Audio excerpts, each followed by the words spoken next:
Halo Ibu, perkenalkan nama saya Dionysius Exilius dari kelas 10 IPS 4. Pada hari ini saya akan menjelaskan materi PPKN yaitu tentang wawasan Nusantara dalam konteks Negara Kesatuan Republik Indonesia. Subjudulnya ada A. Wawasan Nusantara, B. Kedudukan, fungsi, dan tujuan wawasan Nusantara, C. Aspek Trigatra dan Pancagatra dalam wawasan Nusantara, D. Peran serta warga negara mendukung implementasi wawasan kebangsaan. Kita masuk ke bagian subjudul yang pertama, yaitu A. Wawasan Nusantara. 1. Pengertian wawasan Nusantara. Secara etimologis, wawasan Nusantara berasal dari kata wawasan dan Nusantara. Wawasan berasal dari kata wawas atau bahasa Jawanya yang berarti pandangan, serta tinjauan dan penglihatan indrawi. Jadi wawasan adalah pandangan, tinjauan, penglihatan, serta tanggapan indrawi. Wawasan berarti pula cara pandang dan cara melihat. Sedangkan Nusantara berasal dari kata nusa dan antara. Nusa artinya pulau atau kesatuan pulau. Antara artinya menunjukkan letak antara dua unsur. Jadi Nusantara adalah kesatuan kepulauan yang terletak antara dua benua, yaitu benua Asia dan Australia, dan dua samudra, yaitu Samudra Hindia dan Pasifik. Berdasarkan pengertian modern, kata Nusantara digunakan sebagai pengganti nama Indonesia. 2. Hakikat wawasan Nusantara.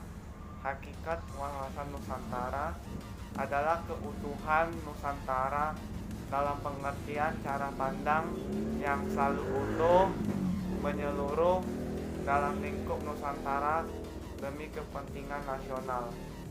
Jadi, hakikat wawasan Nusantara adalah keutuhan dan kesatuan wilayah nasional. Dengan kata lain, hakikat wawasan Nusantara adalah persatuan bangsa dan kesatuan wilayah. Dalam GBHN disebutkan bahwa hakikat wawasan Nusantara diwujudkan dengan menyatakan kepulauan Nusantara sebagai satu kesatuan politik, ekonomi, sosial, budaya, dan pertahanan dan keamanan. 3. Asas wawasan Nusantara. Kepentingan yang sama, keadilan, kejujuran, solidaritas, dan kerjasama. Maaf jika suara saya kurang didengar karena lagian rumah saya di depan jalan motor. Kesetiaan serta kesetiaan terhadap kesepakatan bersama untuk menjadi bangsa dan mendirikan negara Indonesia. Saya akan skip bagian kata demi menghemat durasi. B. Masuk ke bagian subjudul yang kedua, kedudukan, fungsi, dan tujuan wawasan Nusantara. 1. Kedudukan. Wawasan Nusantara sebagai wawasan nasional bangsa Indonesia merupakan ajaran yang diyakini kebenarannya oleh seluruh rakyat Indonesia agar tidak terjadi penyesatan atau penyimpangan dalam upaya mewujudkan cita-cita dan tujuan nasional. 2. Fungsi. Wawasan Nusantara berfungsi sebagai pedoman, motivasi, dorongan, serta rambu-rambu dalam menentukan segala kebijaksanaan, keputusan, tindakan, dan perbuatan bagi penyelenggaraan negara di tingkat pusat dan daerah. 3. Tujuan. Wawasan Nusantara bertujuan mewujudkan nasionalisme yang tinggi di segala aspek kehidupan rakyat Indonesia, yang lebih mengutamakan kepentingan nasional daripada kepentingan individu, kelompok, golongan, suku, bangsa, atau daerah. Masuk ke bagian subjudul ketiga, yaitu C. Aspek Trigatra dan Pancagatra dalam wawasan Nusantara. Konsepsi wawasan Nusantara merupakan suatu konsep di dalam cara pandang dan pengaturan yang mencangkup segenap kehidupan bangsa yang dinamakan Astagatra, yang meliputi aspek alamiah dan atau Trigatra dan aspek sosial Pancagatra. Aspek-aspek 1. Aspek-aspek Trigatra. Letak dan bentuk geografis. B. Keadaan dan kemampuan penduduk, serta C.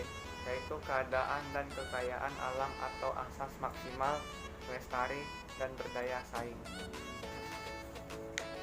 2. Aspek-aspek Pancagatra. Aspek-aspek Pancagatra terdiri dari A. Ideologi, B. Politik, C. Ekonomi, D. Sosial budaya, dan E. Pertahanan dan keamanan.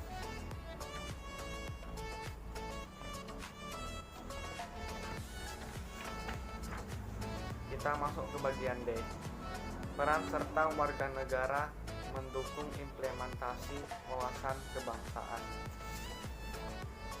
Peran serta warga negara untuk mendukung implementasi wawasan kebangsaan dapat dilakukan dengan berbagai tindakan yang bisa dilakukan oleh kita sendiri, seperti mendukung persatuan bangsa, berkemanusiaan yang adil dan beradab, mendukung kerakyatan yang mengutamakan kepentingan bersama di atas kepentingan individu atau golongan, mendukung upaya untuk mewujudkan suatu keadilan sosial dalam masyarakat, serta mempunyai kemampuan berpikir, bersikap rasional dan dinamis, dan berpandangan luas sebagai intelektual.